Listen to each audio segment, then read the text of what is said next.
Tell me about the decision process that you went through about holding this somewhat unusual town hall in a corner of your district that's definitely a more Republican-leaning county, very close to the Republican-represented district that's held by Congressman Van Orden.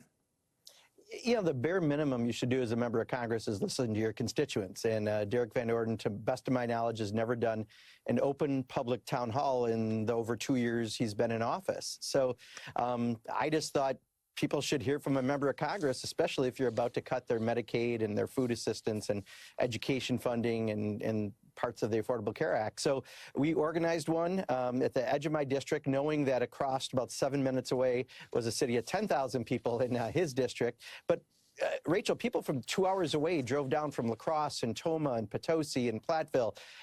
People wanted to hear from a member of Congress. And if Derek Van Orden's not going to listen to his constituents, I felt at least I could lend an ear and make sure we're talking about what Derek's voting on. He's voting to cut Medicaid. That's 1 out of 3 kids in Wisconsin, 55% of seniors in nursing homes. It's some really bad stuff.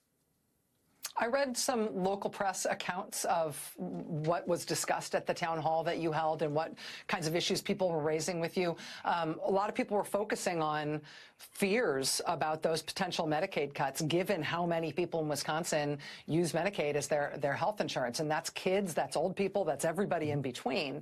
What would you say emerged as the sort of themes that people were most concerned about and that would have talked to their Republican congressman about had he shown up?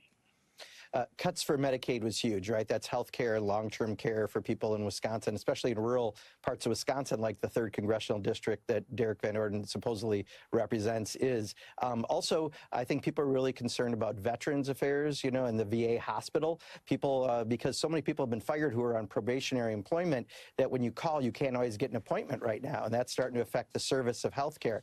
But, you know, one issue that wasn't even part of that Republican budget bill that really rose to the surface was Social Security, Rachel. You know, the reason it did is you got Elon Musk calling it a Ponzi scheme. You've got them cutting employees at Social Security, making it harder to get your benefits.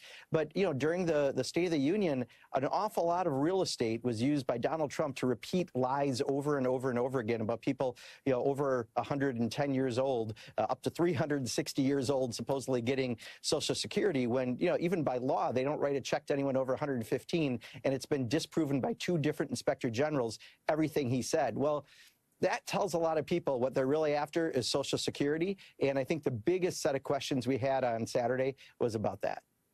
Yeah, people are smart. They can say, oh, we're not going to touch it at all. We're only going to deal with the fraud. We're only going to, but people are smart. And when they realize that all the supposed fraud evidence is all lies, it means their skirt is showing a little bit here.